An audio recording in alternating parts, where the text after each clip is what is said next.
Drama की starting हमारी female lead जियो से होती है, जो कि एक रेंट वाले घर पे रहने के लिए जा रही होती है। एंड जैसे ही वो घर के अंदर एंटर करती है तो हमारी मेल लीड शेन को देखकर वो शॉक हो जाती है और वो भी उसे देखते ही याद करता है। और हमें फ्लैशबैक में दिखाते हैं कि शेन अपने फ्रेंड्स लोग के साथ बाहर गया होता है और वहाँ पर हम देखते हैं जियो को, जो कि यहाँ पर बारटेंडर की जॉब करती है। वो उन लोगों को जाके ड्रिंक सर्व करती है, तो यहाँ पर शेन को उसकी ड्रिंक बहुत ज़्यादा पसंद आती है। जियो भी उसे देखते ही पहचानती है और हमें फिर फ्लैशबैक में दिखाते हैं कि उस दिन असल में वो बहुत ज़्यादा ही वीक हो गई थी और शेन के ऊपर जाकर बेहोश हो गई थी। तो उसने तुरंत ही फिर अपनी नीडल्स को निकाल कर उसका ट्रीटमेंट स्टार्ट किया था और ये देखकर उसका फ्रेंड भी शॉक हो गया था और उससे पूछा था कि क्या वो बार में अपनी इंजेक्शंस को लेकर आता है। या शेन अपनी नीडल लगाकर उसे ठीक करने की कोशिश करता है और इसके मुंह में एक मेडिसिन पिल भी डाल देता है, जिसके बाद फिर जियो को होश आता है।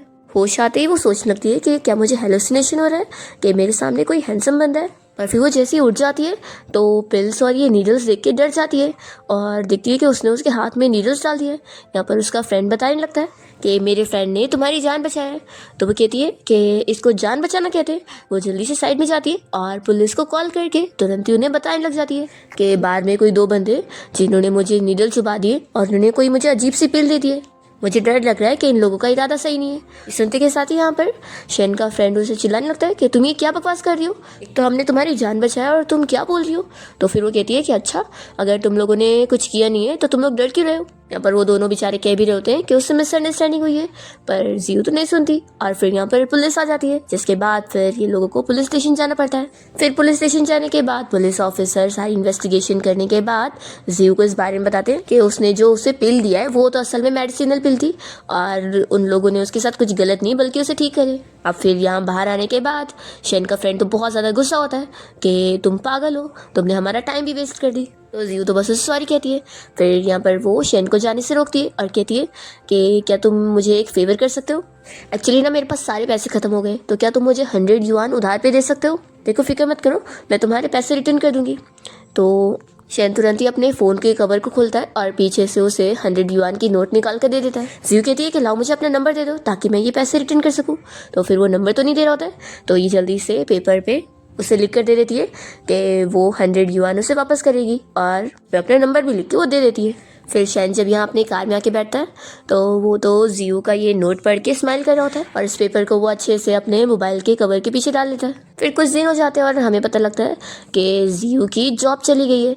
यहाँ पर उसका बार वाला फ्रेंड उसे कॉल करके बताता है कि किसी ने बार को रिपोर्ट कर दिया है, जिस वजह से बार कुछ दिनों के लिए बंद हो रहा है। तो अभी के लिए उसे काम पर आने की ज़रूरत नहीं है, लेकिन जब सब ठीक हो जाएगा तो फिर वो काम पर आ सकती है। और साथ ही में बार की तरफ से जियो को एक रेंट पर घर भी मिला था, जो कि ओनर ने वापस ले लिया होता है। तो इसलिए अब जियो के पास ना रहने की जगह होती है और ना अब जॉब होती है। तो वो बहुत ज़्यादा ही अपसेट होने लग जाती है कि मैं कितनी ज़्यादा अनलकी हो चुकी हूँ। यहाँ पर उसकी हिल भी टूट जाती है और वो बेचारी पैदल जा रही होती है क्योंकि रास्ते में ड्राइवर ने भी उसे बीच में उतार दिया होता है। फिर वो एक लॉटरी टिकट खरीदने पहुँच जाती है और सोचती है कि क्या पता उसकी लक खुल जाए। तभी यहाँ पर वो सारे नंबर्स को स्क्रैचेस करते हुए अपनी फ्रेंड से कॉल पे बात कर रही होती है। जियो की फ्रेंड तो उसे कहने लगती है कि क्यों ना तुम मेरे साथ घर पे रहने के लिए आ जाओ। तो जियो मना करती है कि नहीं, क्या मैं तुम्हारे और तुम्हारे बॉयफ्रेंड के बीच में थर्ड व्हील बनूंगी, बिल्कुल नहीं। तुम दोनों अच्छे से रहो। देखो मैंने एजेंट से बात कर ली हूँ, मुझे कोई ना कोई घर रेंट पे मिल ही जाएगा और तुम मेरी फिक्र मत करो, मैं अपना ख्याल रख लूँगी। फिर जैसे यहाँ पर जियो कॉल कट करती है तो वो देखती है कि लॉटरी के टिकट में जो सारे नंबर्स थे उसको स्क्रैच करने के बाद भी उसकी लॉटरी लगी नहीं। वो सोचती है कि सच में उसकी लक बहुत ज़्यादा ही ख़राब है। फिर इतने में उसे एजेंट की तरफ से मैसेज आया है कि एक घर मिल गया जहाँ का रेंट 3000 है, लेकिन वहाँ पे रहने के लिए 3 रूल्स होंगे कि वो किसी पेट को नहीं ले जा सकती, दूसरा वो 10 बजे के बाद वहाँ कोई नॉइस वगैरह भी नहीं कर सकती। तो ये सोचती है कि आखिर यहाँ पर कैसे कैसे रूल्स है, यहाँ पर कौन ही रहेगा। पर जैसे ही वो घर का फोटो देखती है तो सोचती है कि अरे वाह कितना एंटीक वाला घर है, यहाँ पे रहने तो अच्छा लगेगा। और इस घर में रहने का प्लस पॉइंट ये है कि इसमें मेडिकल ट्रीटमेंट फ्री में, तो ठीक है फिर मैं यहीं पे रहूंगी। तो इसी के साथ ही फ्लैशबैक खत्म होता है और इस तरीके से जियो यहाँ शेन के घर पे रहने के लिए आ जाती है। उससे पहले तो लग रहा होता है इस ओल्ड घर को देखकर कि यहाँ का ओनर जरूर कोई बूढ़ा आदमी होगा, क्योंकि घर भी इतना पुराने जमाने का है। फिर जियो तो तुरंत ही यहाँ शेन की तारीफें करने लगती है और उसे कहती है कि तुम पर ये ट्रेडिशनल आउटफिट बहुत ज़्यादा ही सूट कर रहा है। इवन जो तुमने बार में पहन के आए थे वो कूल और अलूफ सीओ वाला सूट, उससे भी ज़्यादा ये अच्छा है। शेन पूछता है कि ये बताओ कि तुम यहाँ पर क्या कर रही हो, क्या तुम स्पेशली मुझे यहाँ पर पैसे पे करने के लिए आई हो?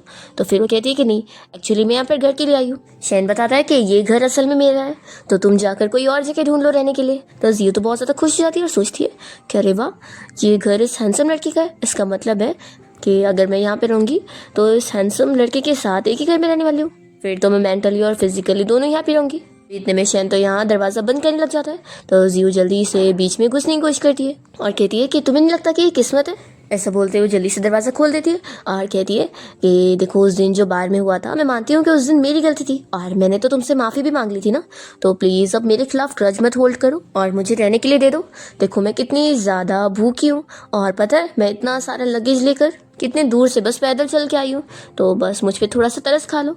मैंने कल रात से कुछ खाई भी नहीं हूँ, मुझे बिल्कुल एनर्जी नहीं है, मैं बेहोश हो जाऊंगी। और ऊपर से एजेंट ने मुझसे ऑलरेडी 1000 ले चुका है और वो तो अब मुझे रिफंड भी नहीं करेगा, तो आखिर में क्या करूंगी? तो फिर शेन मान जाता है कि ठीक है, अंदर आ जाओ। तो जियो खुश होकर जल्दी से फिर अपना लगेज लेकर अंदर आने लगती है और यहाँ पर उसका पूरा घर देख रही होती है। तभी वो पीछे देखती नहीं है और मेडिसिन गिराने वाली होती है, तो शेन जल्दी से पकड़ता है और कहता है कि तुम ये क्या कर रही हो? जियो कहती है कि बस मुझे तुम्हारा घर काफ़ी ज़्यादा एंटीक लग रहा है ना, तो बस मैं यही देख रही थी।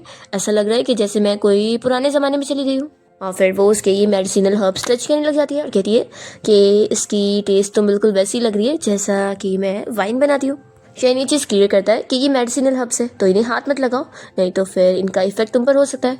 और फिर वो उसे और अंदर चलने के लिए बोलता है।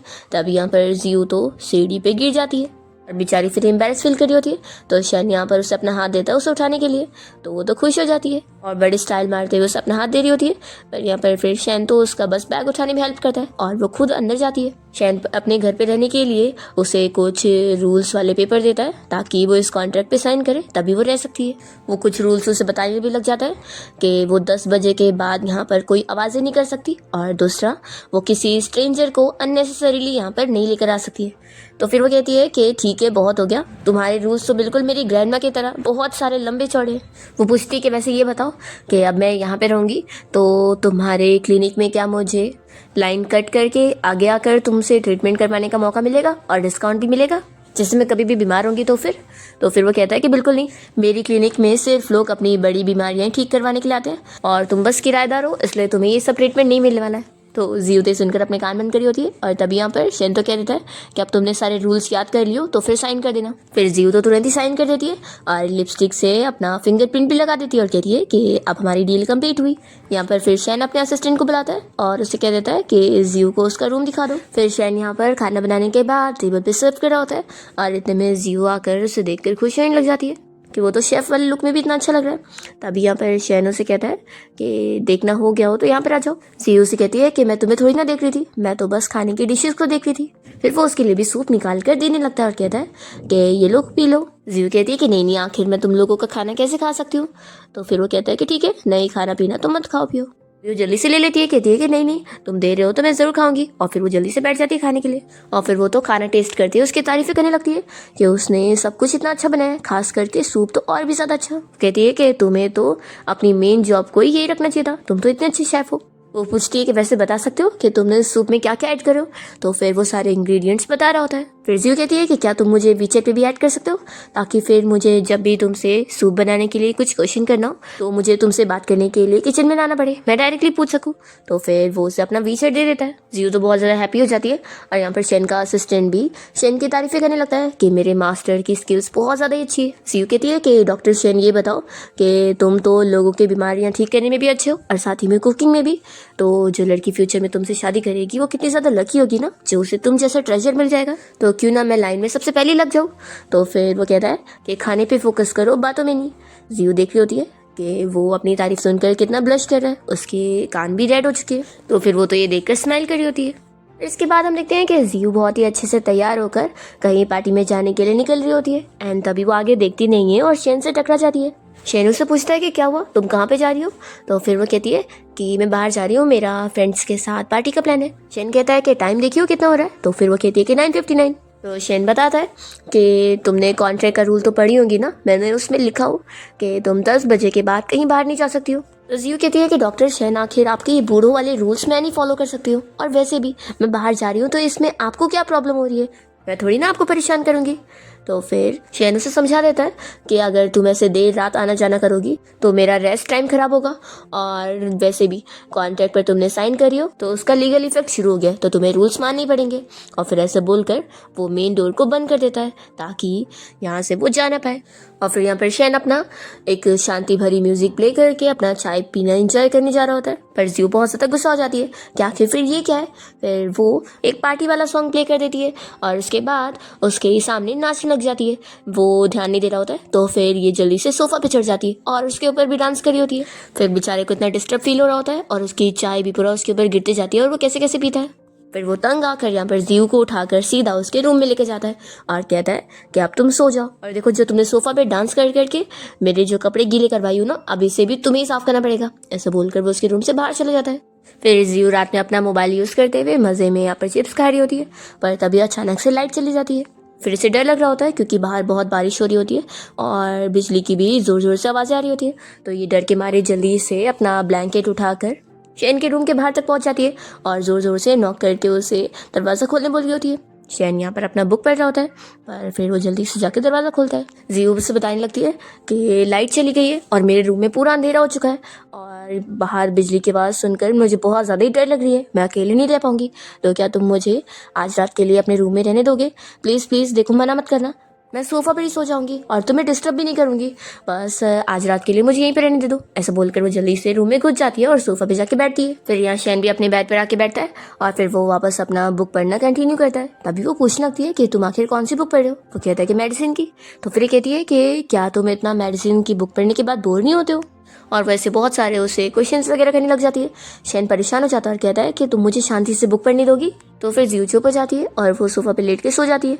फिर ना जब शैन का बुक पढ़ के हो जाता है तो वो भी अपना लेट के सो जाता है। रात में यहाँ पर जियो तो सोफ़ा से नीचे गिर जाती है, तो फिर उसे बहुत ज़्यादा दर्द हो रहा होता है कि उसकी बैक में चोट लग गई। तभी शैन भी उठ जाता है और उसे उठाने में हेल्प करता है और कहता है कि एक काम करो, तुम जाकर बेड पे लेट जाओ, मैं सोफ़ा पे लेट जाऊँगा।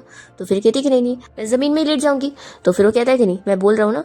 तो फिर जियो खुशी के मारे जाके जल्दी से जाके बेड पे लेट जाती है और फिर शैन तो अपना सोफ़ा पे लेट के सो जाता है। तो जियो से देख के स्माइल करती है और फिर वो भी अपना सो जाती है। फिर नेक्स्ट मॉर्निंग जियो कोल्ड ड्रिंक पीते हुए यहाँ पर शैन के पास पहुँच जाती है और कहने लगती है कि आखिर तुम कौन सी मेडिसिन बना रहे हो जिसकी इतनी अच्छी स्मेल आ रही है? तो फिर वो कहता है कि सुबह सुबह तुम्हें ऐसी कोल्ड ड्रिंक नहीं पीनी चाहिए, इससे तुम बीमार हो जाओगी। वो कहती है कि लेकिन इसे पीने में बहुत ज़्यादा ही खुशी मिल रही है और तुम्हारी ये मेडिसिन में थोड़ी ना उतना इफेक्ट होगा। फिर वो उससे अपनी मेडिसिन निकाल कर देता है पीने के लिए और कहता है कि इसे पियो, इससे तुम ठीक भी होंगी और तुम्हारा जो हार्ट ब्रेक का प्रेशर है वो भी चला जाएगा। तो फिर वो पीकर तारीफ करती है कि अरे वाह, ये तो सच में बहुत ही टेस्टी है, तुम्हारी तो सच में मेडिसिन भी बहुत ही कमाल की है। और फिर वो उसकी ऐसी बहुत ज़्यादा तारीफें कर देती है और कहती है कि वैसे तुम्हें कैसे पता कि मेरा हार्ट ब्रेक हुआ है? शैन बताता है कि तुम रात में सोते हुए ऐसी कह रही थी कि कोई भी मैन अच्छे नहीं है और सब कोई बुरा है, तो फिर तुम्हारी बातों से मैं समझ गया। सीते सुनते के साथ ही शॉक हो जाती है कि उसने नींद में ये सारी बकवासें करी है। फिर वो तो एम्बैरस होकर जल्दी से चली जाती है।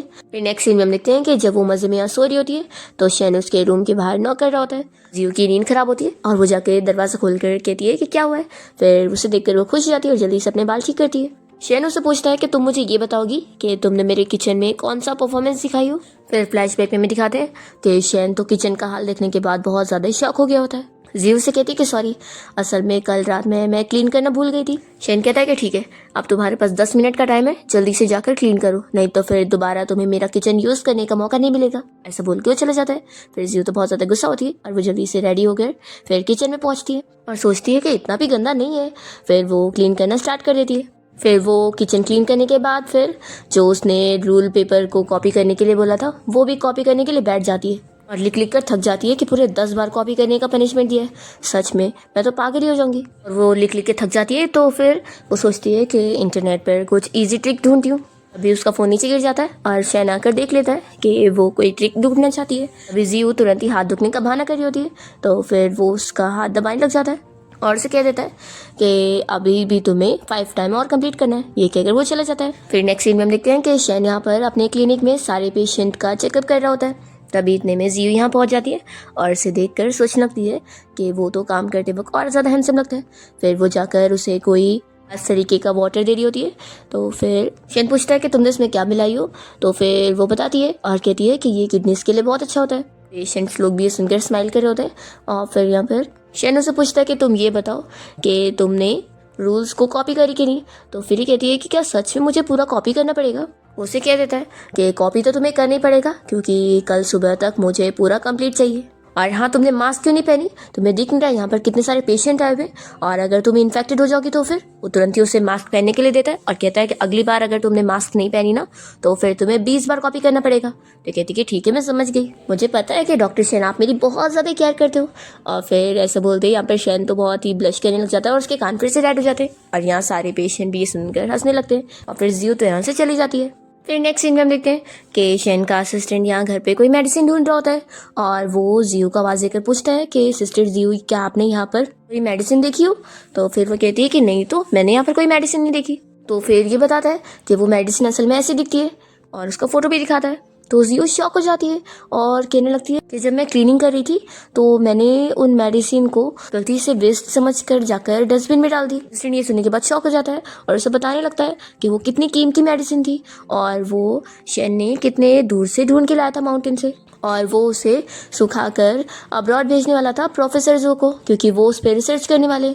असिस्टेंट कहता है कि अगर अब मास्टर को पता लग गया ना तो फिर मैं बचूंगा नहीं, मेरी तो पूरी हाफ ईयर की सैलरी चली जाएगी और मुझे डांट भी पड़ेगी। तो जियो भी अपसेट हो जाती है कि शेन भी फिर इससे प्रॉब्लम में फंस जाएगा, क्योंकि उसे प्रोफेसर जो को एक्सप्लेनेशन देनी पड़ेगी। असिस्टेंट बताता है कि आधे घंटे पहले गार्बेज वाला भी सारे गार्बेज को लेकर जा चुका है, तो अब हम कुछ नहीं कर सकते। फिर जियो कहती है एक आइडिया है, मैं चाहती हूँ माउंटेन पर से ढूंढ के लेकर आती हूँ, तुम फिक्र मत करो। फिर ये तुरंत ही बैग लेकर जाने लगती है और असिस्टेंट से कहती है कि मैं जल्दी आ जाऊंगी। फिर वो अकेले बेचारी माउंटेन पर यहाँ पर वो प्लान ढूंढ रही होती है और ढूंढते ढूंढते थक जाती है और सोचती है कि आखिर मैं सिर्फ प्रॉब्लम ही क्यों क्रिएट करती हूँ, मुझे कुछ भी आता नहीं है। तभी इतने में जियो को कोई प्लान नजर आता है और वो सोचती है कि शायद ये वही है। ये तुरंत ही फिर उसे तोड़कर अपने बैग में डालने लगती है, पर अचानक से उसका पैर स्लिप हो जाता है और वो नीचे गिरते के साथ ही बेहोश हो जाती है। फिर ऐसी काफी देर हो जाती है और यहाँ पर शेन घर पे आया होता है। तभी वो अपने असिस्टेंट से पूछता है तो असिस्टेंट सब बता देता है कि कैसे जियो ने क्लीनिंग करते टाइम पर उस इम्पोर्टेंट मेडिसिन को गार्बेज समझ के फेंक दी। तो इस सुनते के साथ ही शेन शॉक होता है कि वो कितनी कीमती मेडिसिन थी, अब प्रोफेसर जो को क्या देंगे हम। असिस्टेंट कहता है कि इसलिए ही मिस जियो आपके लिए वो मेडिसिन लाने को माउंटेन पर चली गई। शेन कहता है कि आखिर उसे अकेले जाने की जरूरत थी। फिर पूछता है कि उसे गए हुए कितनी देर हुई। तो असिस्टेंट बताता है कि मास्टर बहुत देर हो गई है, इसलिए मुझे भी फिक्र हो रही है कि आखिर उन्हें कुछ हो तो नहीं गया। फिर शेन तुरंत यहाँ से जियो को ढूंढने के लिए माउंटेन पर पहुंच जाता है और वो उसे यहाँ टॉर्च से ढूंढ ही रहा होता है कि फाइनली वो उसे दिख जाती है। शेन जियो को बेहोश देखकर जल्दी से उसे होश में लाने की कोशिश करता है। जैसे ही जियो उठती है तो फिर वो उसकी चोट की केयर करने लग जाता है। तो फिर वो कहती है कि तुम्हारी जो मेडिसिन थी देखो यही है क्या, मुझे मिली है। तो शेन उसे समझाता है कि तुम पागल हो, आखिर तुम्हें ये सब करने की क्या जरूरत थी, अगर तुमसे गलती हो गई तो मैं प्रोफेसर जो से बात कर लेता, कोई एक्सप्लेनेशन दे देता और वो मेडिसिन मैं थोड़े दिन और बाद ट्रांसफर कर देता, लेकिन तुम्हें ऐसे प्रॉब्लम में फंसने की क्या जरूरत थी। वो उसे उठा के फिर यहाँ से लेके जाने लगता है। तभी यहाँ पर जियो से पूछने लग जाती है कि क्या तुम मुझे लाइक नहीं करते। तो फिर वो कहता है कि तुम क्या बोल रही हो। जियो कहती है कि फिर आखिर तुम हमेशा मेरे साथ इतना कोल्ड क्यों रहते हो, और तुमने मुझे इतने सारे रूल कॉपी करने के लिए भी बोला, वो भी इतनी बार। तो फिर वो कहता है कि वो बस मेरे रूल्स है और कुछ भी नहीं। जियो यहाँ पर शेन की बहुत ज़्यादा तारीफें उसे बताने लगती है और कहती है कि उसे उसके अंदर इतनी सारी क्वालिटीज़ नज़र आती है और इसलिए वो उसे बहुत ज़्यादा लाइक करती है। शेन तो अपने बारे में ये सब सुनकर शॉक हो जाता है, कहता है कि अभी तुम बोलना बंद करो, अभी हम पहले घर चलते हैं। फिर इसके बाद जियो तो यहाँ पर उसका हाथ पकड़ के सो रही होती है और शेन उसका नीडल से ट्रीटमेंट करने में लगा होता है। तभी जैसे ही असिस्टेंट यहाँ मेडिसिन लेकर आता है तो शेन उसे इशारा कर देता है कि स्लो से। फिर नेक्स्ट मॉर्निंग जब जियो की नींद खुलती है तो वो देखती है कि शेन यहाँ पर बैठे बैठे सो रहा है। तो फिर वो उसे देखकर खुश होने लग जाती है और उसके गाल पे किस कर लेती है। फिर नेक्स्ट सीन में जियो शेन के क्लिनिक गई होती है और वो देखती है कि यहाँ पर एक पेशेंट के लिए बहुत ज़्यादा भीड़ लगी होती है। तो जियो ये देखकर समझ जाती है कि एक लेडी यहाँ पर अपनी बेटी को लेकर आई होती है झूठा ट्रीटमेंट का नाटक करवाने, जबकि वो ये कह रही होती है कि उनकी बेटी की शादी नहीं हुई है। तो ये समझ जाती है कि अच्छा, तो ये शेन की शादी उससे करवाना चाहती है। फिर जियो तो जल्दी से शेन के पास जाके नाटक करने लग जाती है और कपल बनने का प्रिटेंड कर रही होती है। तो एक आंटी कहती है कि अच्छा, तो डॉक्टर शेन के पास पहले से ही गर्लफ्रेंड है और वो रिलेशन में। फिर तो वो जल्दी से अपनी बेटी और सारी आंटीज को लेकर चली जाती है। तो यहाँ पर जियो भी उन लोग को बाय कर देती है। फिर वो यहाँ से जाने वाली होती है, पर इतने में शेन को उसकी मॉम का कॉल आता है तो वो साइड में खड़े होकर कॉल की बातें सुनने लग जाती है। असल में शेन की मॉम उसे अपनी किसी फ्रेंड की बेटी के बारे में बता रही होती है जो कि PhD कंप्लीट कर चुकी है और अभी जल्दी कंट्री आने वाली है। तो फिर उसकी मॉम उससे उस लड़की से मिलने के लिए बोल रही होती है। शेन भी मान जाता है कि ठीक है मॉम। तब यहाँ पर ये सब सुनने के बाद फिर जियो चली जाती है। नेक्स्ट डे वो अलग अलग वाइन को मिक्स करके एक अच्छी सी ड्रिंक बनाने में लग जाती है और उसे कुछ भी इंस्पिरेशन नहीं मिल रहा होता है। और फिर यहाँ पर उसे उसके बॉस का भी कॉल आता है कि अब वो जल्दी से वापस से काम करने आ जाए क्योंकि बार वापस से शुरू हो रहा है। पर जियो को वापस से काम के लिए एक नई ड्रिंक बनानी होती है अच्छी सी, ताकि बार अच्छे से चले, पर उसे कुछ समझ नहीं आ रहा होता है। तो वो इस बारे में कुछ आइडिया लेने के लिए शेन के पास पहुंचती है और उसे कहती है कि क्या तुम मुझे कुछ मेडिसिन की नॉलेज वाली बुक बता सकते हो ताकि उन मेडिसिनल हर्ब्स को मैं अपनी ड्रिंक में यूज़ कर सकूँ। तो शेन फिर उसे एक बुक बता देता है और जियो से थैंक यू बोलकर जल्दी से चली जाती है। और फिर उसने एक खास तरीके की मिक्स वाली ऐसी ड्रिंक तैयार की होती है जो वो शेन को लाकर देने लगती है और कहती है कि इसे टेस्ट करो, बहुत ही कमाल की है। शेन कह देता है कि मुझे तो ये ड्रिंक नहीं बल्कि जहर लग रही है, मैं इसे नहीं टेस्ट करूंगा। फिर इतने में यहाँ पर असिस्टेंट पहुंच जाता है और पूछता है कि ये क्या है। तो फिर जियो से बताती है कि ये मैंने नई ड्रिंक बनाई हूँ, क्या तुम टेस्ट करना चाहोगे। तो फिर ये असिस्टेंट तो खुशी खुशी टेस्ट कर रहा होता है। तब यहाँ शेन अपने असिस्टेंट को वार्निंग देता है कि वो जो खा रहा है और जो उसके साथ ड्रिंक कर रहा है इससे उसका पेट खराब हो सकता है। पर असिस्टेंट नहीं मानता और वो पूरी ड्रिंक कर लेता है। इसके बाद फिर वो बार बार बाथरूम के चक्कर काट रहा होता है और शेन और जियो ये सब देख रहे होते हैं। बेचारा असिस्टेंट यहाँ पर बाथरूम के इतने चक्कर लगाने के बाद परेशान होकर बैठ जाता है। अभी इतने में यहाँ पर शेन और जियो भी उसके पास आके बैठे हैं और फिर यहाँ पर शेन उसे बताता है कि उसने जो जियो की ड्रिंक पिया था उसकी वजह से उसका पेट खराब हुआ है। तो फिर असिस्टेंट यहाँ पर जियो से कहने लगता है कि तुमने तो मुझे ड्रिंक नहीं बल्कि जहर बना के दी थी। और फिर वो बेचारा फिर से बाथरूम भागता है। फिर यहाँ पर शेन उसे अपनी एक खास मेडिसिनल सूप बना के देता है उसे ठीक होने के लिए। और यहाँ वो जियो को समझाता है कि उसने अपनी न्यू ड्रिंक बनाने के लिए ऐसी कोई भी मेडिसिन डाल दी, लेकिन उसने कॉशन नहीं पड़ी कि हर तरीके के हर्ब्स सबको सूट नहीं करते हैं। जियो कहती है कि लेकिन मैंने भी वो ड्रिंक टेस्ट करी थी और एक ग्लास पूरा पी थी। तो फिर ये कहता है कि ज़रूरी नहीं है कि जो तुम ड्रिंक बनाओगी वो हर किसी को सूट करेगा। तो जियो को बुरा लग रहा होता है और वो कहती है कि कोई बात नहीं, एक ना एक दिन मैं बहुत ही कमाल की ड्रिंक बना के रहूँगी। फिर नेक्स्ट डे हम देखते हैं कि यहाँ शेन के घर पे उससे मिलने के लिए उसकी मॉम की वही फ्रेंड लिन आई होती है। और शेन और यहाँ लिन को बातें करते हुए देखकर जियो तो बहुत ही ज़्यादा जेलस होने लगती है। फिर यहाँ पर वो जब उसका पल्स चेक कर रहा होता है तो ये बार बार बीच में आकर यहाँ पर बोलने लग जाती है कि उसे कोई प्रॉब्लम है ही नहीं, और अगर उसे इंसोम्निया है तो फिर वो एक मेडिसिनल हर्ब्स उसे सजेस्ट करने लगती है और चाह ही नहीं रही होती है कि शेन यहाँ पर इसे टच करे। तो फिर ये लिन को बताने लगता है कि वैसे उसने सही बोली है, ये मेडिसिनल हर्ब्स तुम्हारे काम का होगा। फिर ये लिन कहने लग जाती है कि आखिर मैं इतना दूर से आई हूँ और मैंने सुनी कि तुम बहुत ही अच्छी कुकिंग करते हो, क्यों ना तुम मुझे भी अपने हाथों का बना हुआ खाना खिला दो। तो जियो जेलस होकर कहने लगती है कि तुम्हें यहाँ का खाना पसंद नहीं आएगा। तो फिर यहाँ पर लिन कहती है कि नहीं मैं तो खाने में इंटरेस्टेड हूँ।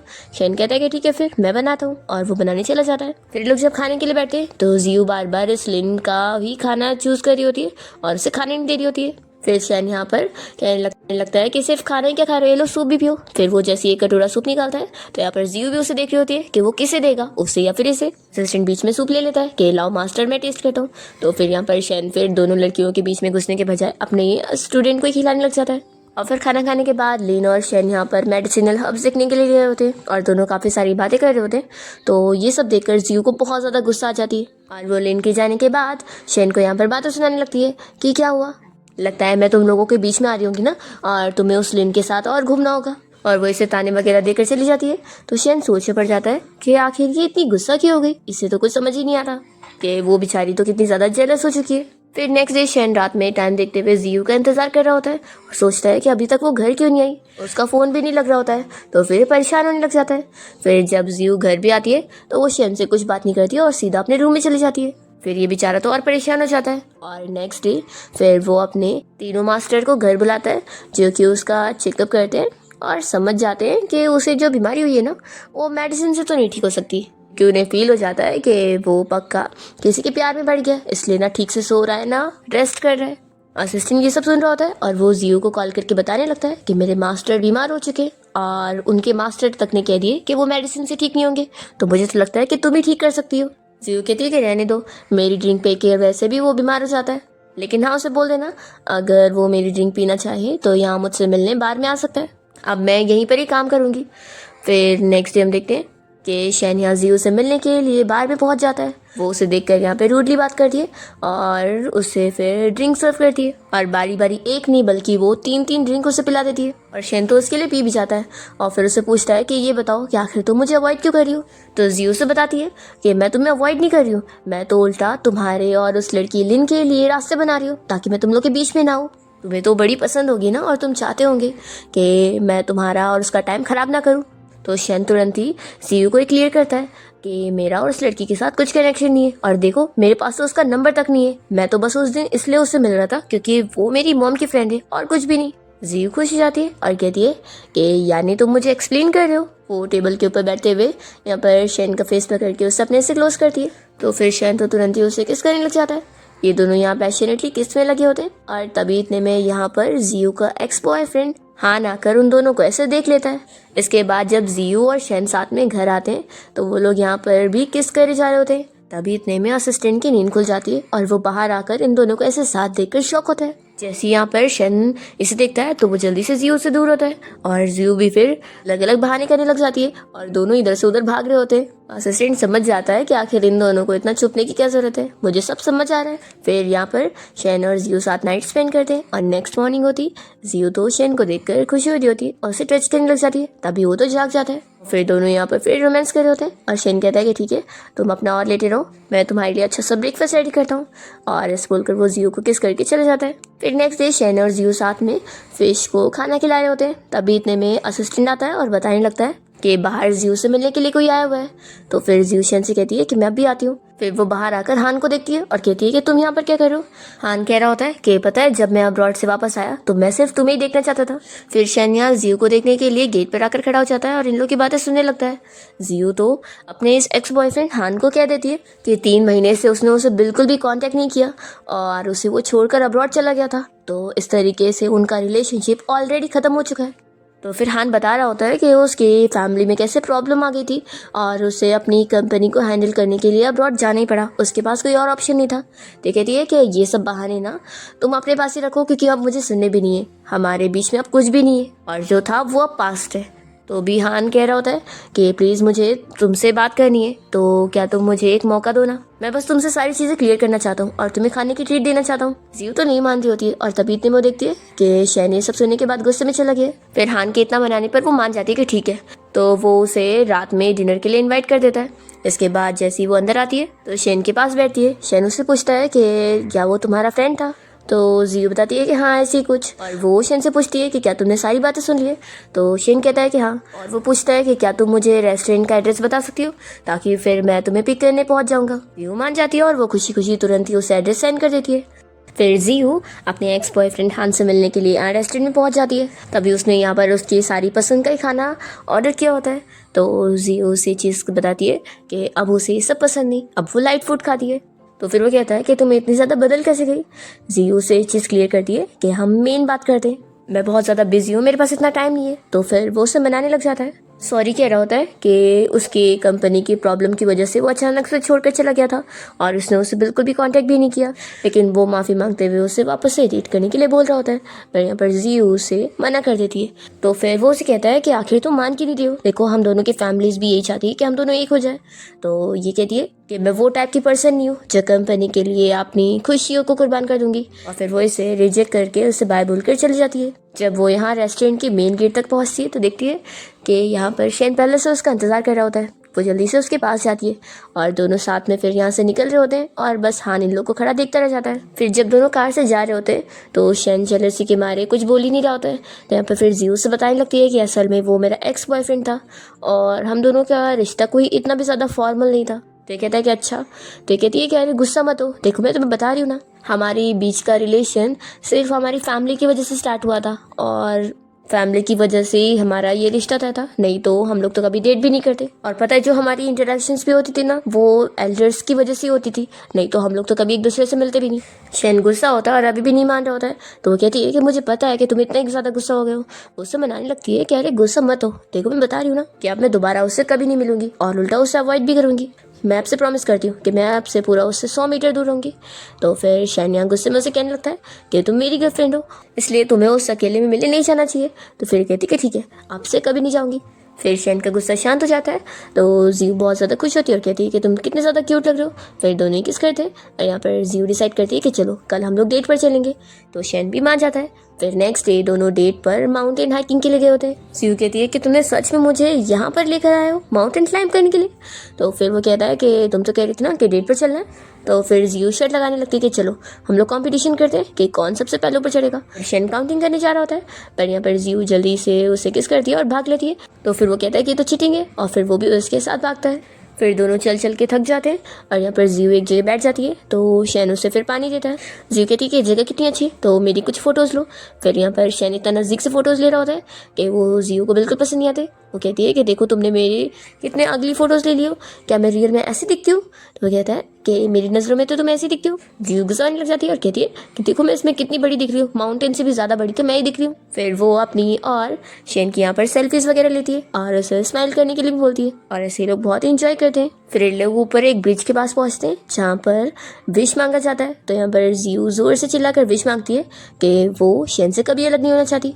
तो शेन भी यहाँ पर कहता है कि हाँ हम लोग कभी नहीं अलग होंगे चाहे जो हो जाए। फिर लोग जब डेट से वापस आ जाते हैं तो जियो को घर के बाहर यहाँ पर अपने मॉम डैड की कार दिखाई देती है और जैसे ये लोग अंदर एंटर करते हैं तो वो अपने मॉम डैड से पूछती है कि आप लोग यहाँ पर क्या कर रहे हो। तो फिर उसके डैड बहुत ही गुस्से में उसे डांटने लग जाते हैं और कह देते हैं कि अभी अपना सामान पैक करो और चलो हमारे साथ। जियो मना कर देती है कि मैं नहीं चलूंगी। तो यहाँ पर फिर उसकी मॉम कहती है कि अपने डैड की बात सुन लो और चलो। तो भी वो मना करती है। तो उसके डैड कहते हैं कि अच्छा तो तुम बहुत ही बड़ी हो गई हो, हमने तुम्हें पाला, 24 सालों तक तुम्हारा ख्याल रखा, तुम्हें अब्रॉड भेजा MBA पढ़ने के लिए इसलिए ताकि तुम वहाँ से वापस आने के बाद बस वाइन जग शेकर बन जाओ। जियो कहने लगती है कि आखिर इसमें क्या ही गलत है, मुझे ये काम बहुत ही पसंद है और मैं अपनी मेहनत से करती हूँ और ये मेरा टैलेंट है और मैं MBA नहीं करना चाहती थी, वो तो आप लोगों ने मुझे फोर्स किया था, तो आप लोग हर चीज़ में मुझे नहीं रोक सकते। तो फिर उसके डैड गुस्सा हो जाते हैं कि तुम मेरे बारे में ऐसा सोचती हो। तभी शैन यहाँ पर समझाने लगता है कि अंकल आप गुस्सा मत होइए, एक्चुअली मैं जियो के अपने खुद प्लान से खुद के फ्यूचर के, तो इस बारे में आप अच्छे से बैठकर बात कर लीजिए। तो यहाँ पर फिर जियो के डैड तो गुस्से में कह देते हैं कि तुम हमारे फैमिली के बीच में मत बोलो तो अच्छा रहेगा। और फिर वो अपने बॉडीगार्ड्स को ऑर्डर देते हैं कि इसे पकड़ के साथ में घर लेके चलो। यहाँ पर शैन फिर गार्ड्स को रोकने की कोशिश करता है तो डैड फिर से गुस्से में कह देते हैं कि मैंने बोला ना कि तुम बीच में इन्वॉल्व मत हो। और फिर वो यहाँ से जाते हुए शैन को वार्न भी कर देते हैं कि अगर तुमने वापस से बीच में आने की कोशिश करी तो फिर देख लेना तुम वापस कभी उससे मिल नहीं पाओगे। और ये कहकर वो सभी चले जाते हैं। नेक्स्ट सीन में हम देखते हैं कि जियो के डैड उसे कितना समझा रहे होते हैं कि वो कंपनी के काम को स्टडी करे और कंपनी का काम स्टार्ट करे और संभालना शुरू कर दे। फिर वो मना करने लग जाती है कि मुझे कंपनी नहीं संभालना है, आखिर आप मुझे वो चीज़ करने पर क्यों मजबूर कर रहे हैं जो मुझे नहीं पसंद है। मुझे ड्रिंक बनाना पसंद है और मैं अपनी खुद की बार स्टार्ट करना चाहती हूँ, आप लोग मेरी पसंद की चीज़ें क्यों नहीं मान रहे। फिर यहाँ पर जियो की मॉम भी उसे समझाने लगती है कि तुम अपने डैड की बात मान जाओ और उनके ऐसे खिलाफ मत जाओ। तो जियो कहती है कि मॉम आप भी डैड की हेल्प कर दिए। फिर यहाँ पर जियो के डैड तो उसका फ़ोन ले लेते और कहते कि अब जब तक तुम कंपनी का काम स्टार्ट नहीं कर दोगी तब तक मैं तुम्हें आउटसाइड वर्ल्ड से कांटेक्ट ही नहीं करने दूंगा। ऐसा बोलकर वो गुस्से में चले जाते हैं। फिर जियो भी गुस्से में कह देती है कि वो कुछ भी खाई पिएगी नहीं और फिर वो कुछ भी खाना पीना बंद कर देती है। तो उसकी मॉम फिर उसकी फिक्र करते हुए उसके लिए कुछ खाने को लेकर जाती है और वो जब रूम में नॉक करती है तो जियो खुद दरवाज़ा नहीं खोलती। तो फिर जैसे ही उसकी मॉम दरवाज़ा खोलती है तो उन्हें पता लगता है कि जियो तो बेहोश हो गई है। फिर वो तुरंत ही डॉक्टर को कॉल करके बुलाती है और फिर डॉक्टर यहाँ पर जियो को मेडिसिन वगैरह दे देता है और उसका चेकअप करके यहाँ पर बता देता है कि असल में खाना ना खाने की वजह से वो इतनी वीक हो गई है, ऐसा वापस हुआ तो फिर उसे कुछ भी हो भी सकता है। फिर यहाँ पर ये सब उसके डैड भी देख रहे होते हैं। फिर मॉम यहाँ उसके डैड से बात करने जाती है। जियो के डैड उसकी मॉम से इस बारे में डिस्कस कर रहे होते हैं कि उनकी बीमारी की वजह से अभी वो कंपनी के काम में इन्वॉल्व नहीं हो सकते और कंपनी में कुछ ऐसी प्रॉब्लम चल रही है कि कंपनी में कुछ धोखेबाज लोग हैं जो कि प्रोजेक्ट को इधर से उधर करने की कोशिश कर रहे हैं। तो इसलिए जियो की उन्हें ज़रूरत है ताकि वो जाकर कंपनी हैंडल करे, नहीं तो फिर वो लोग चीट करके कंपनी को उनसे छीन लेंगे। मॉम कहने लगती है कि क्यों ना हम आपकी बीमारी के बारे में उससे बता दें, वो आखिर कंपनी की वारिस है, वो ये चीज़ समझेगी और कंपनी हैंडल करेगी। तो फिर डैड कहते हैं कि अभी नहीं, थोड़ा और रुकते हैं। दूसरी तरफ हम शेन को देखते हैं जो कि बेचारा बहुत ही परेशान हो रहा होता है कि वो जियो के घर का एड्रेस कैसे ढूंढे, पर फिर उसे बाहर के किसी फ्रेंड की मदद से जियो के घर का एड्रेस मिल जाता है। तो वो इतनी रात को ही तुरंत ही अपना शर्ट वगैरह पहनकर घर से निकलने जाता है जियो को ढूंढने के लिए। और हम देखते हैं कि जियो तो ऑलरेडी अपने घर से चुपके से भागकर यहाँ शेन के घर के बाहर पहुंच जाती है। वो उसे देखकर शॉक होता है वो इतनी ठंडी में ऐसे आ गई। फिर वो तुरंत ही उसे कोट से कवर करता है और पूछता है कि तुम ऐसे क्यों आई हो। तो जियो बताती है कि मैं अपने घर से सीक्रेटली भाग कर आई हूँ। शैन तुरंत ही जियो को घर पे लेके जाता है और उसके हाथ पैर में गीले कपड़े से रब करता है और फिर उसे जल्दी से स्लीपर पहनाता है और कवर भी करता है। और उसे गर्म पानी देने के बाद वो उसे समझाने लगता है कि माना कि तुम अपने मॉम डैड से बहुत ज़्यादा गुस्सा हो और तुम नहीं चाहती हो कि वो तुम्हें कोई भी चीज़ करने पर फोर्स करे जो तुम्हें पसंद नहीं है, लेकिन तुम्हें ऐसे सीक्रेटली भाग कर नहीं आना चाहिए था। अभी अगर तुम्हारे मॉम डैड को पता लगेगा तो वो तुम्हारी फिक्र करेंगे, इसलिए अभी मैं तुम्हें वापस से तुम्हारे घर छोड़ने चलूँगा। वो कहता है कि तुम किसी बात की फिक्र मत करो, हम कभी अलग नहीं होंगे और मैं तो तुम्हारी हेल्प करूँगा तुम्हारी प्रॉब्लम सॉल्व करने में, और मैं भी तुम्हारे घर चल के अंकल आंटी से अच्छे से बात करूँगा। फिर जैसे ही दोनों यहाँ पर घर आते हैं तो जियो देखती है कि रुमाल पे खून होता है और यहाँ पर जियो की मॉम उसे देखते ही चिल्लाने लग जाती है कि तुम घर से भाग गई थी ना, तो आखिर वापस क्यों आई। वो उसे रो रो कर बताने लग जाती है कि उसके यहाँ से जाने की वजह से उसके डैड कितने ज़्यादा बीमार हो गए थे और वो भी हॉस्पिटल में है। वो ऐसे रो रो कर उसे सब बताने लग जाती है। फिर नेक्स्ट डे जियो शैन के साथ मिलकर हॉस्पिटल में अपने डैड को देखने पहुँचती है और उनको ऐसे बीमार देखकर जियो फिर रोने लग जाती है और यहाँ पर शैन भी उसके साथ होता है। फिर दोनों साथ बैठकर बात करते हैं और शैन उसे कह रहा होता है कि तुम फिक्र मत करो, तुम जानती हो ना मैंने तुम्हें प्रोफेसर जो के बारे में बताया था, वो असल में चाइनीज़ मेडिसिन के एक्सपर्ट है और मैंने उनसे बात कर ली। अगर वो अब अरेंजमेंट करा देंगे ना तो तुम्हारे डैड जल्दी ठीक हो जाएंगे। फिर यहाँ पर जियो शैन से अपने डैड के बारे में चीज़ें शेयर करने लगती है कि उसके डैडी हमेशा से उसके लिए सपोर्ट थे और उनका कॉन्फिडेंस देख करी तो उसके अंदर कॉन्फिडेंस आता था। फिर शैन यहाँ पर जियो को समझा रहा होता है कि तुम अब फिक्र मत करो, तुम बस सब जाओ और अपने डैड की कंपनी अच्छे से हैंडल करो और तुम्हारे डैड की ट्रीटमेंट का मैं देखता हूँ और मैं प्रोफेसर जो को बोलकर सारा अरेंजमेंट करवाता हूँ, तो तुम बस बेफिक्र होकर कंपनी के काम पर ध्यान दो। जियो कहती है कि क्या सच में मैं कंपनी हैंडल कर पाऊंगी। तो फिर कहता है कि हाँ तुम जरूर कर पाओगी, मुझे तुम पर पूरा बिलीव है, इसलिए तुम भी अब खुद पर बिलीव रखो और मेरी बात सुनो। तो फिर जियो खुश हो जाती है और शैन को हक करती है। फिर रात में हम देखते हैं कि शैन प्रोफेसर जू को कांटेक्ट करता है और उनके साथ मिलकर वो काम पर लग जाता है और भी मेडिसिन की नॉलेज गेन कर रहा होता है। फिर नेक्स्ट डे जियो अच्छे से अपने आप को तैयार करी होती है कि आज वो कंपनी जाएगी और सब कुछ हैंडल करेगी। जियो ने अपने सारे कंपनी के खराब डायरेक्टर्स और एम्प्लॉयज़ को यहाँ पर मीटिंग के लिए बुलाई होती है, वो भी कंस्ट्रक्शन साइट एरिया में।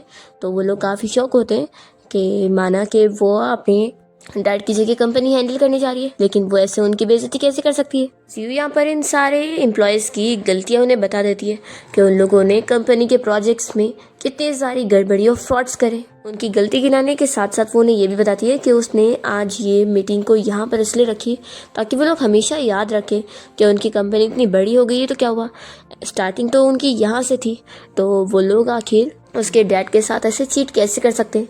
उन्हें ये समझाती है कि मेरे डैड तो आपको अच्छे फ्रेंड समझते हैं इसलिए वो आपको कुछ बोल नहीं पा रहे, लेकिन मैं अपने डैड की जैसी नहीं हूँ, मैं आप लोगों को इतनी इजीली माफ़ नहीं करूँगी। वो सभी एम्प्लॉय से कह देती है कि जो लोग मेरे साथ काम करना चाहते हैं वो अभी भी यहाँ पे रुक सकते हैं और जो लोग जाना चाहते हैं वो लोग पीछे से जा सकते हैं, मैं कुछ नहीं बोलूँगी। तो यहाँ पर फिर कुछ एम्प्लॉयज़ तो काम छोड़कर चले जाते हैं और इनमें से लेकिन 2 एम्प्लॉयज़ जो बचे होते हैं वही तो असल में सारा फ्रॉड कर रहे होते हैं।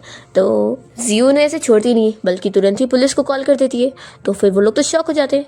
जियो कहती है कि मैंने अभी ऑलरेडी आपको बताई थी ना कि मैं अपनी डैड की जैसे थोड़ी ना हूँ जो आप लोगों को माफ़ कर दूंगी, और फिर वो चली जाती है। इसके बाद वो कंपनी में ओवर टाइम वर्क कर रही होती है और प्रोजेक्ट वगैरह को हैंडल कर रही होती है। फिर इतने में उसे शैन का मैसेज आता है कि वो अभी कहाँ पर है और क्या कर रही है।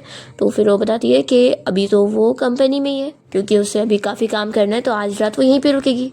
लेकिन वो उसे मैसेज में बता रही होती है कि वो उसे कितना ज़्यादा मिस कर रही है और उससे थोड़ी बहुत भूख भी लग रही है। तो यहाँ पर फिर शैन उसे बताता नहीं है और सीक्रेटली उसे सरप्राइज़ देने यहाँ पर पहुँच जाता है और उसने उसके लिए उसके पसंद का टेस्टी सा खाना भी बनाकर लाया होता है, जो कि फिर जियो बहुत ही खुशी से खाती है और फिर दोनों साथ में अच्छा टाइम भी स्पेंड करते हैं। और इसके बाद जियो अपना काम में बिजी हो जाती है और दूसरी ओर शैन यहाँ पर हॉस्पिटल में आकर जियो के डैड का अच्छे से ख्याल रख रहा होता है और उनकी जो तबीयत है वो काफ़ी ज़्यादा इम्प्रूव हो चुकी होती है। तो यहाँ पर फिर शैन बता रहा होता है कि ये चाइनीज़ मेडिसिन सच में बहुत ही ज़्यादा इफेक्टिव है और वो जल्दी पूरी तरीके से ठीक हो रहे हैं। डैड फिर खुश होते हैं और कहते हैं कि तुम बहुत ज़्यादा अच्छे हो और तुम बहुत ही अच्छे डॉक्टर भी हो। लेकिन वो फिर भी उसे समझाने लगते हैं कुछ चीज़ें कि उनकी बेटी ने बचपन से ही बहुत ही अच्छी लाइफ जी और वो हमेशा से ही उसके नखरे झेलते हुए आए। वो कहते हैं कि मेरे बाद मेरी कंपनी उसे ही हैंडल करना है, इसलिए मैं चाहता हूँ कि मेरी बेटी के साथ एक ऐसा बंदा साथ हो जो उसके साथ उसके काम में उसकी हर तकलीफ़ में उसका साथ दे सके और बिजनेस के वर्कलोड को वो उसके लिए कम कर सके, उसका साथ ही बन सके।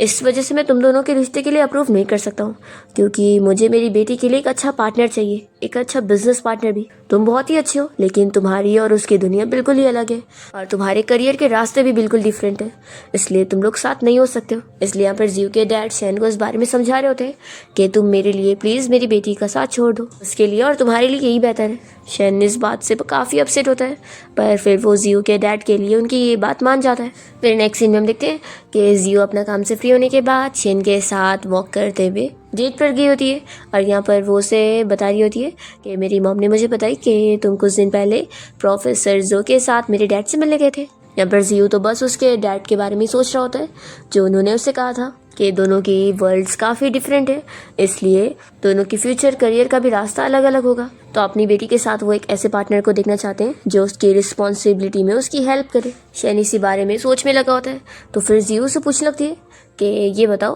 कि आखिर आजकल तुम मेरा कॉल भी नहीं उठाते हो और बहुत ही कम मैसेजेस करते हो, तो क्या तुम बहुत ज़्यादा बिजी हो गए हो। शैन बताता है कि असल में क्लिनिक में बहुत पेशेंट्स आ रहे। तो वो कहती है कि क्या सच्ची? देखो मुझे लग रहा है कि तुम मुझसे ज़रूर कुछ ना कुछ छुपा रहे हो, तो चलो जल्दी बताओ कि आखिर तुम क्या छुपा रहे हो। शैन फिर उससे कहता है कि अब हमें ब्रेकअप कर लेना चाहिए। ये सुनने के साथ ही जियो शॉक हो जाती है और कहती है कि तुम ये क्या बोल रहे हो। देखो मेरी आंखों में देखकर बोलो कि तुमने अभी झूठ बोला है ना, तुमने मजाक किया है। तो फिर वो कहता है कि अब मैं तुमसे प्यार नहीं करता हूँ। जियो कहती है कि तुम ऐसा क्यों बोल रहे हो, पक्का तुम मजाक कर रहे होंगे ना, ऐसा नहीं हो सकता है। देखो मैं तो तुमसे प्यार करती हूँ ना, तो ये तो काफ़ी है, मुझे ब्रेकअप नहीं चाहिए। शैन उसे फिर से चिल्लाता है कि मैं तुमसे प्यार नहीं करता हूँ। तो जियो कहने लगती है कि ज़रूर मेरी गलती है, मैं काम में काफ़ी ज़्यादा बिजी हो गई थी और इस वजह से तुम्हें ऐसा लग रहा होगा कि मैं तुम्हारी फीलिंग्स की केयर नहीं कर रही हूँ। लेकिन देखो हमने तो डिसाइड किया था ना, बस एक बार मेरे डैड ठीक हो जाएंगे तो फिर वो कंपनी संभाल लेंगे और हम दोनों साथ मिलकर फिर एक बार खोलेंगे। तो ये कह देता है कि तुम्हारे और मेरे फ्यूचर प्लान्स बहुत ही डिफरेंट है, तुम तो आगे चलकर अपनी लाइफ जीने वाली हो और मेरी भी खुद की एक लाइफ है। तो जियो नहीं मान रही होती है और उसे कहने लगती है कि आखिर हम दोनों की लाइफ कब से अलग हो गई, हम दोनों की लाइफ सेम ही जाएगी। तो शैन कहता है कि देखो मैं बहुत थक गया हूँ और फिर वो यहाँ से चला जाता है। फिर जियो तो बस शैन को आवाज़ दे देकर यहीं पर ही रोड बैठ के रोने लग जाती है। और दूसरी तरफ हम शैन को देखते हैं जो कि कार में बैठने के बाद जियो को मिरर में चिपके से देख रहा होता है और वो भी यहाँ उसे रोते हुए देख के रो रहा होता है। फिर कुछ दिन ऐसे और बीत जाता है और जियो अपने डैड से मिलने हॉस्पिटल में गई होती है और वो तो बहुत ज़्यादा अपसेट होती है। फिर इतने में यहाँ पे नर्स आती है और एक पेपर दे के जाती है और बताती है कि ये किसी लड़के ने देकर गया है। जियो ये मेडिसिन की रिपोर्ट देखकर समझ जाती है कि ये शैन है। फिर वो बाहर रिसेप्शन पे शैन को ढूंढने के लिए आती है, पर शैन छुपा होता है और उसे बिल्कुल भी नहीं मिलता। फिर हम देखते हैं कि इस हॉस्पिटल में लिन भी एडमिट होती है, तो शैन यहाँ फिर उसे देखने के लिए आया होता है। और जब जियो यहाँ से गुजर रही होती है तो वो शैन को लिन के साथ यहाँ वार्ड में देख लेती है और उसका ख्याल रखता हुआ देखकर यहाँ पर जियो को गलतफहमी होती है और वो सोचती है कि अब मुझे समझ आया कि उसकी लाइफ में अब कोई और ही है, इसलिए वो अब मुझसे प्यार करता ही नहीं है। यही सोचकर वो अपसेट होकर चली जाती है। हम देखते हैं कि जियो के डैड के वार्ड में यहाँ पर उनका एक एम्प्लॉय आ जाता है जो कि उन्हें चिल्लाने लगता है कि उनकी बेटी ने उसके ऊपर केस कर दिए, जिसकी वजह से अब वो पूरा बर्बाद हो रहा है। इसलिए वो यहाँ पर उनके गले पे चाकू रख के धमकी देने लगता है कि अपनी बेटी को बोलो कि वो मेरे ऊपर से केस वापस ले, नहीं तो ये अच्छा नहीं होगा। यहाँ पर जियो की मॉम कहने लगती है कि देखो मैं अपनी बेटी को जाकर बोलती हूँ, लेकिन तुम कुछ करो मत। तो ये बंदा इतनी इजीली मान नहीं रहा होता है और जियो के डैड से कहने लगता है कि अपनी बेटी को इसी वक्त ही कॉल करो। तभी इतने में जियो यहाँ पर पहुँच जाती है और वो अपने डैड को बचाने के लिए उस एम्प्लॉय से कह देती है कि तुम उन्हें छोड़ दो, उनकी कंडीशन अभी ठीक नहीं है, तुम मुझे पकड़ लो, तुम्हें वैसे भी मुझसे प्रॉब्लम है ना। तो फिर वो कह देता है कि मुझे तुम नहीं चाहिए, बल्कि मुझे चाहिए कि तुम केस वापस लो, नहीं तो मैं तुम्हारे डैड को अभी इसी वक्त ही मार दूंगा। जियो इसके लिए भी मान जाती है कि ठीक है मैं केस वापस ले लूँगी और तुम्हें पैसे भी दूंगी, तो प्लीज़ कुछ करना मत और तुम उन्हें छोड़कर मुझे पकड़ लो। तो फिर ये जल्दी से उसके डैड को छोड़कर उसके ऊपर चाकू रख लेता है और फिर इस टाइम पर शैन को जैसे ये पता लगता है तो वो तुरंत ही जियो को बचाने यहाँ पहुँच जाता है और उस बंदे से चाकू छीनते हुए यहाँ पर वो जियो को बचा लेता है और फिर गार्ड्स उस बंदे को यहाँ से पकड़ के बाहर लेकर जाते हैं और शैन जियो से पूछता है कि तुम ठीक तो हो ना। फिर वो उसके मॉम डैड को भी हेलो बोलकर और जियो को अपना ख्याल रखने का बोलकर चला जाता है। फिर नेक्स्ट टाइम देखते हैं कि शैन अपनी मॉम के साथ रेस्टोरेंट में यहाँ लिन से मिलने गया होता है और यहाँ पर शैन की मॉम लिन को मना रही होती है कि उनका बेटा बहुत ही स्लो मोशन है, लेकिन वो ही थोड़ी पहल कर ले और वो उन दोनों की जोड़ी यहाँ पर सेट कर रही होती है। शैन अपनी मॉम की वजह से कुछ भी नहीं कह रहा होता है। तभी इतने में शैन को यहाँ पर जियो नजर आती है तो वो जल्दी से उसके पास पहुँचता है। असल में वो बहुत ही ड्रिंक करने की वजह से नशे में होती है और ठीक से चल भी नहीं पा रही होती है, पर वो देख लेती है कि यहाँ पर शैन लिन से मिलने आया था। तो वो जेलसी के मारे उसे वापस से लिन के पास ही जाने को बोल देती है और कहती है कि मेरा पीछा छोड़ो। शैन नहीं मानता और जियो से कहता है कि तुम ठीक से चल भी नहीं पा रही हो, मैं तुम्हें लेके चलता हूँ। नेक्स्ट मॉर्निंग जब जियो की नींद खुलती है तो वो देखती है कि वो यहाँ होटल रूम में। उसे याद आता है कि कल रात शैन ही उसे यहाँ छोड़ने आया था और वो उसे पकड़ के रो रही थी कि वो कितना झूठा है। उसने सोची थी कि वो एक अच्छा मैन होगा, ऐसे बोल के वो रो रही होती है। पर फिर शैन उसे अच्छे से कवर करके यहाँ से चला जाता है। फिर नेक्स्ट सीन में जियो हान के साथ रेस्टोरेंट में गई होती है एंड तभी वो यहाँ पर शैन और लिन दोनों को साथ में यहाँ रेस्टोरेंट में देख लेती है और कहती है कि तुम लोग भी यहाँ पर हो। वो कहती है कि तुम लोग माइंड तो नहीं करोगे अगर हम लोग भी टेबल शेयर करें तो लिन कहती है कि ऑफ कोर्स नहीं, बैठ जाओ। फिर जियो हान के साथ इन लोग को ज्वाइन कर लेती है और खाना खाने के लिए बैठ जाती है।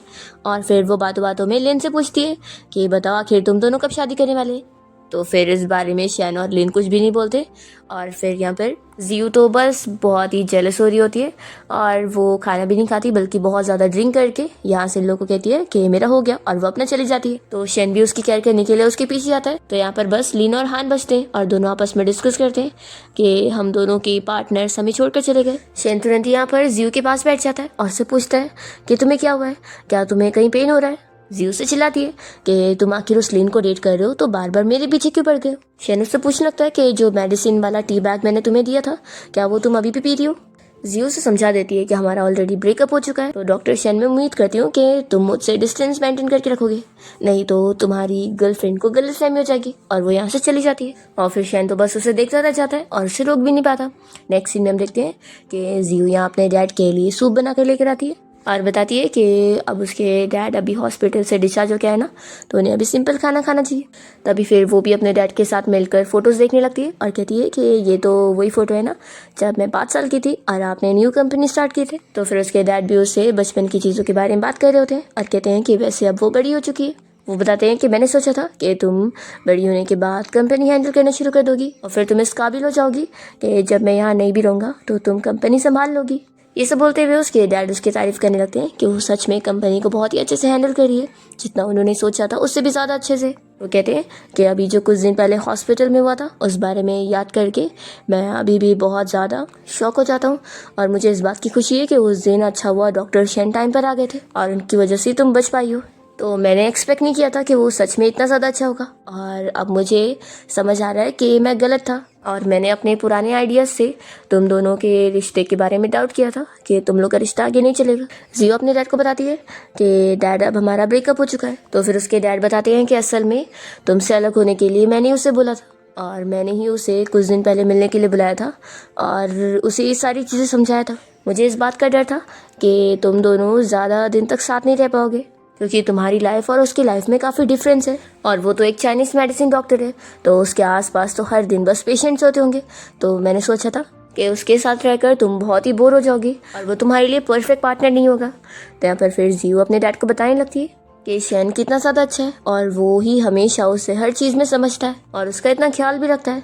तो उसकी इतना केयरिंग नेचर देखकर ही वो उसे लाइक करने लगी थी। जियो के डैड बताते हैं कि मुझे अपनी गलती का एहसास हो गया और मैंने सोच लिया कि मैं उस शैन से बात करके तुम्हारे और उसके बारे में चीज़ें क्लियर करूँगा तो फिर वो मान जाएगा। तो जियो कहती है कि डैड आप फिक्र मत करो, ये चीज़ मैं खुद ही हैंडल कर लूँगी और आप कभी भी मेरी फिक्र मत करना, मैं अपना ख्याल तो हमेशा रखने वाली हूँ, आपकी बेटी को कोई बुली कर ही नहीं सकता है। जियो फिर शैन को ढूंढते हुए यहाँ पर उसके क्लिनिक तक पहुँचती है और देखती है कि यहाँ पर उसके सारे जो पेपर्स वगैरह रखे होते हैं उन्हें देखकर इसे पता लग जाता है कि उसके डैड के लिए उसने कितनी ज़्यादा मेहनत की है। फिर यहाँ पर असिस्टेंट से उसे पता लगता है कि शैन किसी काम से कोई रेस्टोरेंट गया हुआ है किसी से मिलने के लिए। तो फिर ये वहाँ पहुँच जाती है और उसे कॉल कर रही होती है पर उसका कॉल लग नहीं रहा होता है तो ये बहुत परेशान होने लग जाती है। इतना देर इंतज़ार करने के बाद फिर वो यहाँ बाहर बैठ के ड्रिंक कर रही होती है तभी शैन उसके सामने आ जाता है।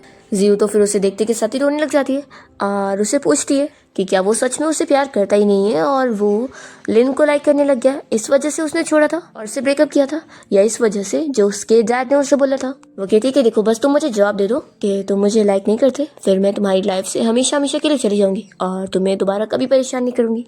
जियो तो बहुत ज़्यादा रोने लग जाती है और उसे बताती है कि इतने दिन जब वो लोग साथ नहीं थे तो उसने उसे कितना ज़्यादा मिस करी और उसकी हेल्थ बिल्कुल भी अच्छी नहीं थी। फिर शैन फाइनली जियो को जवाब देने के लिए मान जाता है और उसे बताता है कि उसकी मॉम को तो उसने ऑलरेडी मना कर चुका है कि वो लिन से बिल्कुल शादी नहीं करने वाला और वो ये भी क्लियर करता है कि वो उसके अलावा किसी और को पसंद करता ही नहीं है। फिर दोनों एक दूसरे को हग करते हैं और दोनों के बीच में सारी चीजें क्लियर हो जाती है। फिर दोनों साथ अच्छा टाइम स्पेंड करते हैं और साथ में डेट पर भी घूमने जाते हैं। ये लोग एक विलेज के होते हैं जहाँ पर ये लोग उन लोग का ट्रेडिशनल ड्रेस भी पहनते हैं और साथ में यहाँ पे डांस करते हुए बहुत ही इंजॉय करते हैं। और फिर लोग वापस आ जाते हैं और असिस्टेंट के साथ बैठकर डिनर करते हैं और यहाँ पर जियो और शेन काफ़ी खुश होते हैं। फिर जियो शेन के साथ मिलकर एक न्यू ड्रिंक बनाने की कोशिश करती है और वो सारी नॉलेज उससे ले रही होती है कि क्या चीज़ बेस्ट रहेगी। तो यहाँ पर शेन उसे इंस्पिरेशन में देने में काफ़ी आइडियाज़ देता है। फिर फाइनली वो एक न्यू ड्रिंक बना ही लेती है जिसको वो सारे लोगों को टेस्ट करवाती है, तो सभी को बहुत ही पसंद आता है।